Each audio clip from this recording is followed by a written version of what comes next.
नमस्कार, बहुत स्वागत है आपका। मैं हूं आपके साथ नेहा दुबे। हेमंत सरकार रोजगार, राजस्व संग्रह और विकास पर बड़े गंभीर है। बता दें आपको कि राज्य की भागदौड़ लगातार दूसरी बार संभालने के बाद मुख्यमंत्री हेमंत सोरेन ने पहली बार सोमवार को 2 दिसंबर को आला अधिकारियों के साथ बैठक की है और झारखंड मंत्रालय में कोई उच्च स्तरीय बैठक में मुख्यमंत्री ने विकास अधिकारियों को विकास कार्य को तेजी से करने के स्पष्ट निर्देश दिए हैं। उन्होंने कहा कि हर विभाग की अलग अलग समीक्षा होगी और जहां भी कोई कठिनाइयां हैं उसे दूर करने की कोशिश की जाएगी। इस बैठक में बजट की तैयारियों के साथ साथ वित्तीय बजट वर्ष 2024 से 25 के बजट प्रावधानों के अलग शुरू की गई नई योजनाओं के अतिरिक्त दायित्वों की पूर्ति और वित्तीय वर्ष 2024 से 25 के अनुपूरक बजट की तैयारी को लेकर चर्चा की गई है। करीब 2 घंटे तक आला अधिकारियों के साथ हुई इस बैठक में मुख्यमंत्री ने अधिक से अधिक कार्यों को धरातल पर उतारने का लक्ष्य दिया है और लगातार दूसरी बार राज्यों की गद्दी संभालने के बाद आला अधिकारियों से पहली ही मुलाकात में मुख्यमंत्री एक्शन में दिखे।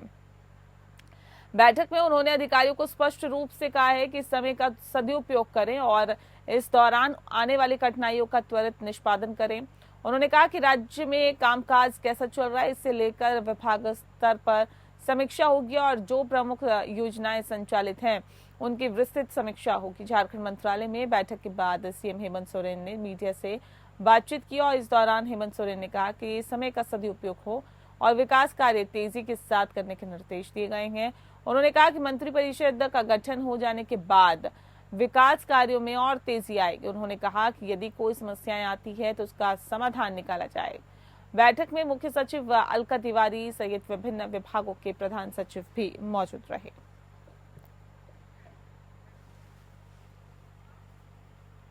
रांची वासियों की शिकायत अब 24 घंटे सुनी जाएगी। उपायुक्त मंजुनाथ भजंत्री की पहल पर एक व्हाट्सएप नंबर जारी किया गया। व्हाट्सएप नंबर 9430328080 पर जिला प्रशासन रांची वासियों से शिकायत प्राप्त करेगा। उपायुक्त के आवासीय गोपनीय स्थित सभा कक्ष से नंबर की लॉन्चिंग करते हुए उपायुक्त मंजुनाथ भजंत्री ने कहा है कि आम लोगों की सुविधा और उनकी शिकायतों के त्वरित समाधान के लिए जिला प्रशासन की पहल है और ये भी कहा है कि इस समय के साथ ही प्लेटफॉर्म के माध्यम से शिकायत प्राप्त करने और समाधान की प्रक्रिया को और बेहतर बनाने का प्रयास भी किया जाएगा। रांची उपायुक्त मंजुनाथ भजंत्री ने कहा है कि व्हाट्सएप नंबर 24 घंटे क्रियाशील रहेगा और इस ग्रुप के लिए जिला स्तर पर नोडल पदाधिकारियों को नामित किया गया है। साथ ही उनके सहयोग के लिए 2 अन्य पदाधिकारियों की भी प्रतिनियुक्ति की गई है।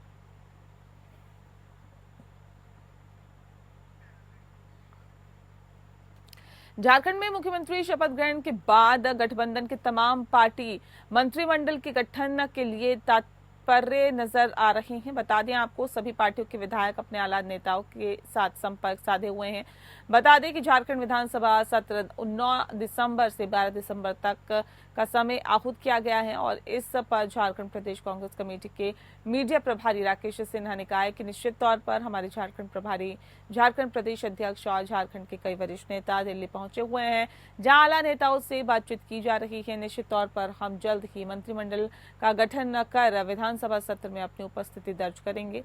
झारखंड की जनता के लिए हमारे नेता काम करेंगे और हमारी सरकार विकास का काम हर एक अंतिम व्यक्ति तक पहुंच कर करेगी।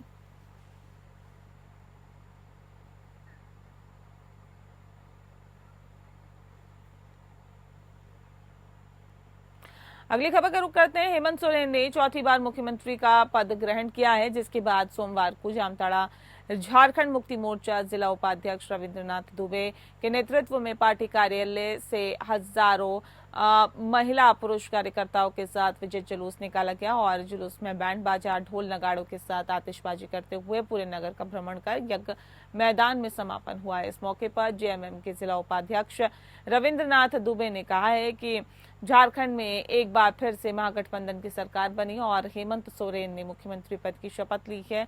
इस खुशी में हम लोगों ने विजय जुलूस निकाला है।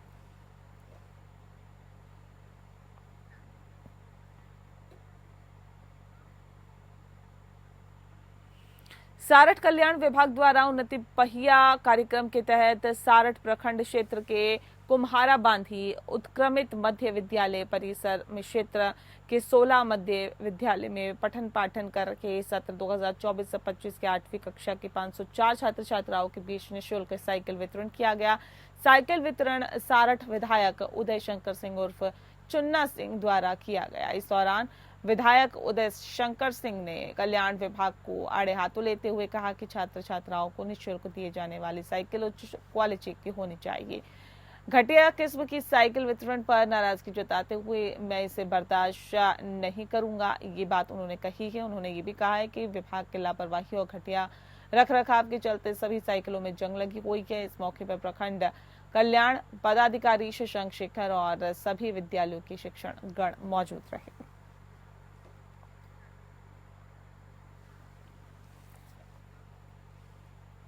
और अब खबर बिहार से।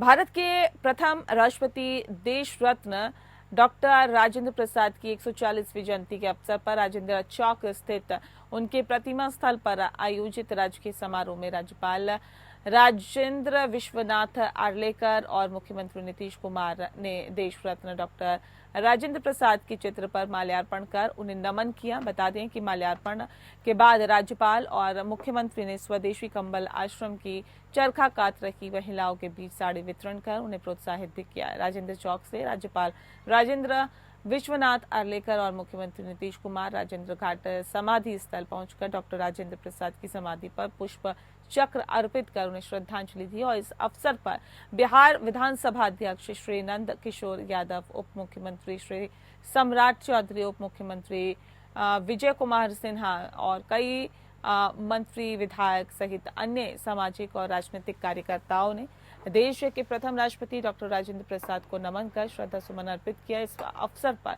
सूचना एवं जनसंपर्क विभाग के कलाकारों ने आरती, पूजन, बिहार गीत एवं देशभक्ति गीत प्रस्तुत किए।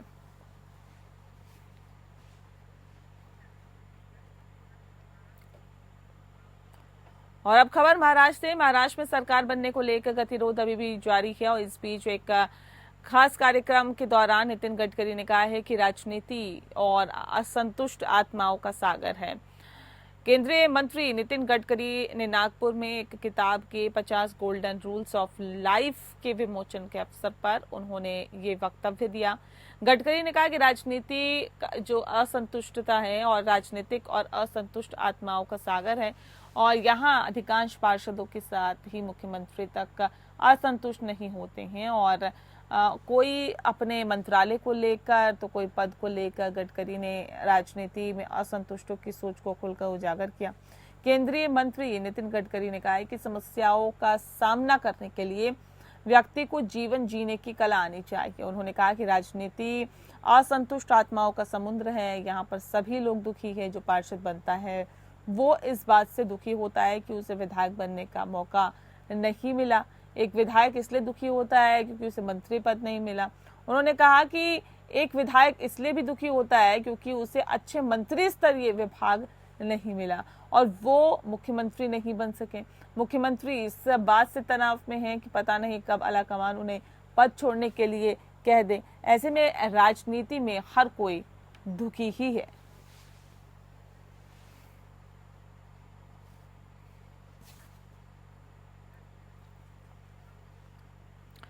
वहीं महाराष्ट्र के भिवंडी पश्चिम विधानसभा क्षेत्र से भारतीय जनता पार्टी के महेश प्रभाकर चौगुले ने लगातार तीसरी बार जीत हासिल की है। उन्होंने समाजवादी पार्टी के उम्मीदवार आजमी रियाज मुकीमुद्दीन को 31,293 मतों के बड़े अंतर से हराया है। चौगुले को कुल 17,172 वोट मिले जबकि उनके प्रतिद्वंदी मुकीमुद्दीन को 79 वोट प्राप्त किए हैं। और बताया भी जा रहा है कि कांग्रेस MIM के विलास पाटिल सहित पचरंगी लड़ाई के बीच जितना आसान नहीं था और जीत के बाद महेश प्रभाकर चौगुले ने जनता के विश्वास के प्रति आभार भी व्यक्त किया है और कहा है कि वो जिस तरह से जनता ने जीत दिलाई है उस विश्वास पर खरा उतरने का पूरा प्रयास करेंगे। उन्होंने शहर के विकास, विशेषकर सड़कों की मरम्मत और सुधार को प्राथमिकता देने की बात कही है। चौगुले ने ये भी उल्लेख किया है कि सभी समाज के लोगों ने उनका समर्थन किया है। और वो सभी को साथ लेकर चलने का संकल्प लेते हैं। इस जीत के साथ चोगले ने भिवंडी पश्चिम में बीजेपी की स्थिति को और मजबूत किया है, जहां वो 2014 से लगातार जीतते आ रहे हैं।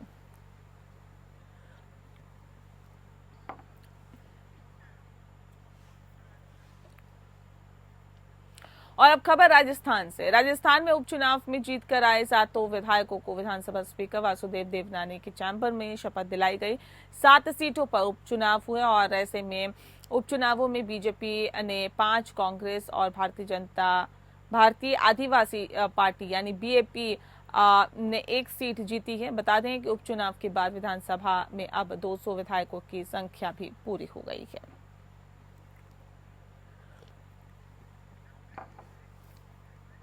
खबर छत्तीसगढ़ से। छत्तीसगढ़ के मुख्यमंत्री विष्णुदेव साय ने अपने निवास पर आमंत्रित छत्तीसगढ़ लोक सेवा आयोग वर्ष 2023 की परीक्षा में चयनित अभ्यर्थियों के साथ संवाद किया। उन्होंने सभी चयनित अभ्यर्थियों और उनके परिजनों को सफलता के लिए शुभकामनाएं दी और बधाई दी। मुख्यमंत्री विष्णुदेव साय ने लोक सेवा आयोग की सिविल परीक्षा 2023 की मेरिट लिस्ट में आए सफल अभ्यर्थियों से कहा है कि आप लोगों ने छत्तीसगढ़ लोक सेवा आयोग द्वारा आयोजित सिविल सेवा की कठिन परीक्षा में शीर्ष स्थान अर्जित किया है। निश्चित रूप से आप लोग युवा पीढ़ी के लिए आदर्श बन चुके हैं और आपने अपनी मेहनत, संकल्प और समर्पण से ये उपलब्धि हासिल की है। आपकी ये सफलता आपके परिवार, आपके शिक्षकों की भी सफलता है। जो युवा साथी भविष्य में ऐसी ही सफलता हासिल करना चाहते हैं, वे अब आपकी ओर देखेंगे। वे जानना चाहेंगे कि आपने इस सफलता के लिए किस तरह की तैयारियां की है, कितनी मेहनत की है। मुझे खुशी है कि आप जैसी युवा प्रतिभाएं अब प्रशासन में महत्वपूर्ण दायित्व निभाएंगी। मुझे आपसे यही कहना है कि जितनी पारदर्शिता के साथ आपका चयन हुआ है, आप उतनी ही पारदर्शिता के साथ अपने दायित्वों का निर्वहन करें और प्रदेश में सुशासन स्थापित करने के हमारे लक्ष्य को हासिल करने में भागीदार बने। मुख्यमंत्री श्री साय ने कहा है कि आपको हमेशा ये भी याद रखना होगा कि आगे आपकी भूमिका लोक सेवक की होगी। आपको अपने दायित्व निर्वहन की धैर्य, विनम्रता और लोक सेवक की सीमाओं का हमेशा ध्यान रखना होगा। इस दौरान मुख्यमंत्री साय ने सिविल सेवा परीक्षा के सभी टॉपर्स को अटल जी और प्रधानमंत्री नरेंद्र मोदी के जीवन पर आधारित पुस्तकें और प्रशस्ति पत्र भेंट किए।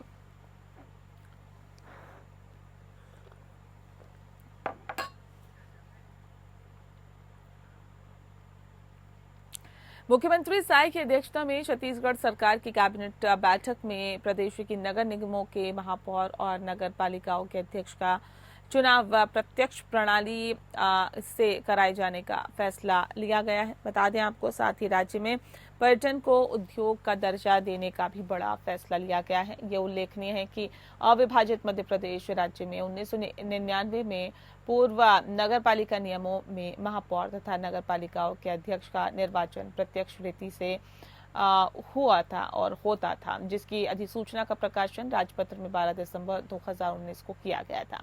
बैठक में छत्तीसगढ़ शासन के पिछड़ा वर्ग और अल्पसंख्यक विभाग द्वारा मंत्रालय द्वारा त्रिस्तरीय पंचायतों एवं नगरीय निकायों के निर्वाचन में अन्य पिछड़ा वर्ग के प्रतिनिधित्व एवं आरक्षण के संबंध में स्थानीय निकायों में आरक्षण को एक मुश्त सीमा 25% को शिथिल कर अन्य पिछड़ा वर्ग की संख्या के अनुपात में 25% आरक्षण की अधिकतम सीमा तक आरक्षण के प्रावधान की स्वीकृति पिछड़ा वर्ग कल्याण आयोग के प्रतिवेदन में प्राप्त अनुशंसा के अनुसार दी गई है। छत्तीसगढ़ सरकार की नई औद्योगिक नीति 2024 से 30 के अंतर्गत पर्यटन, मनोरंजन एवं अन्य सामाजिक सेवा सेक्टर में शामिल के अलावा भारत सरकार एवं छत्तीसगढ़ पर्यटन नीति 2020 में पर्यटन परियोजनाओं हेतु निर्धारित न्यूनतम स्थायी पूंजी निवेश किए जाने पर सामान्यतः उद्योगों की भांति अनुदान, छूट, रियायत का प्रावधान भी किया गया है। निकायों में और पंचायतों में अन्य पिछड़ा वर्ग के आरक्षण के लिए माननीय सर्वोच्च न्यायालय ने जो दिशा निर्देश जारी किए ट्रिपल टेस्ट करने का, वो ट्रिपल टेस्ट करते हुए राज्य सरकार ने राज्य पिछड़ा वर्ग कल्याण आयोग का गठन किया।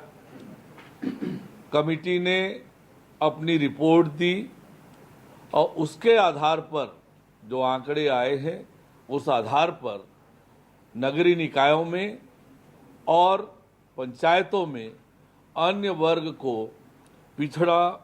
पिछड़ा वर्ग को आरक्षण देने संबंधी विभिन्न धाराओं में जो संशोधन करना है उसके प्रारूप का भी अनुमोदन किया गया।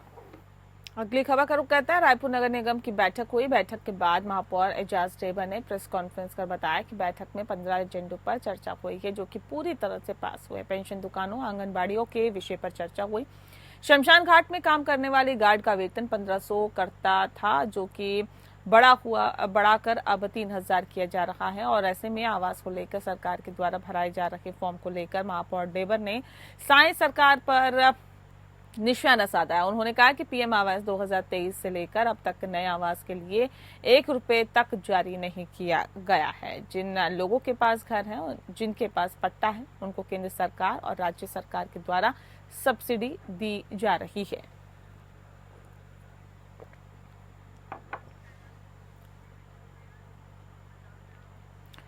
और अब खबर पंजाब से है। पंजाब के पटियाला में 2 दिन पहले शमशान घाट में हुए कत्ल कांड की गुत्थी को पटियाला पुलिस ने सुलझा लिया है।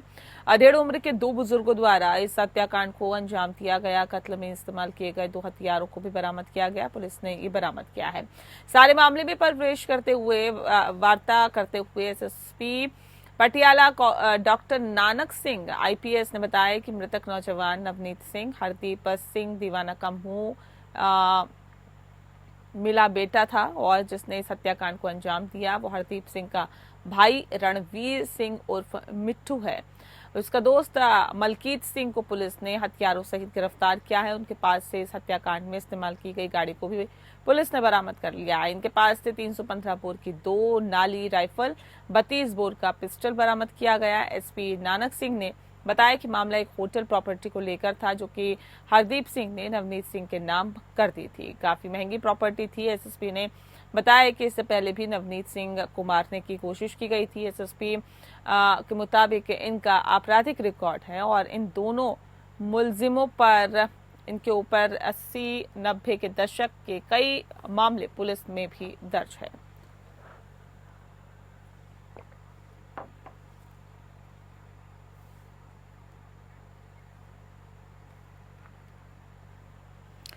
पंजाब के मुक्तसर में एक सड़क हादसे में एक व्यक्ति की मौत हो गई और जो बताया जा रहा है कि 2 गंभीर रूप से घायल भी हो गए हैं जिन्हें मुक्तसर के सिविल अस्पताल में भर्ती कराया गया है। जानकारी के अनुसार 2 दिहाड़ीदार मजदूर भगवान सिंह और हरविंदर सिंह जो कि रिश्ते में दोनों चचेरे भाई हैं, उनकी टक्कर एक 3 व्हीलर से हो गई थी। टक्कर इतनी ज्यादा जोरदार थी कि 3 व्हीलर पलट गया। इस घटना में बाइक चला रहे भगवान सिंह की मौके पर ही मौत हो गई जबकि उसका चचेरा भाई हरविंदर सिंह और 3 व्हीलर चालक जगरूप गंभीर रूप से घायल हुए हैं जिन्हें एम्बुलेंस की सहायता से मुक्तसर के सिविल अस्पताल में भर्ती कराया गया।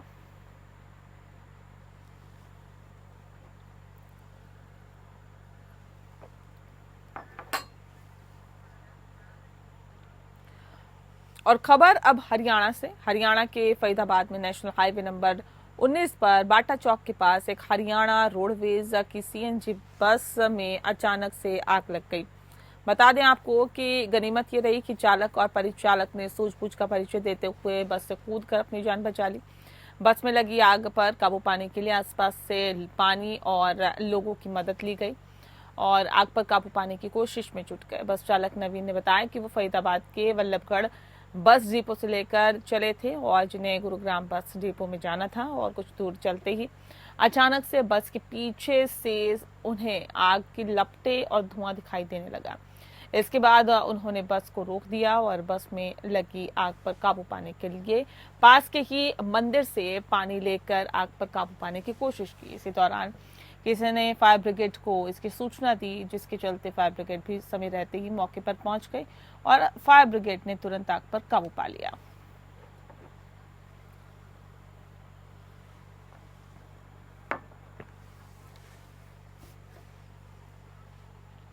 और चलिए इसी के साथ फिलहाल इस बुलेटिन में इतना ही। मुझे दीजिए इजाजत। नमस्कार।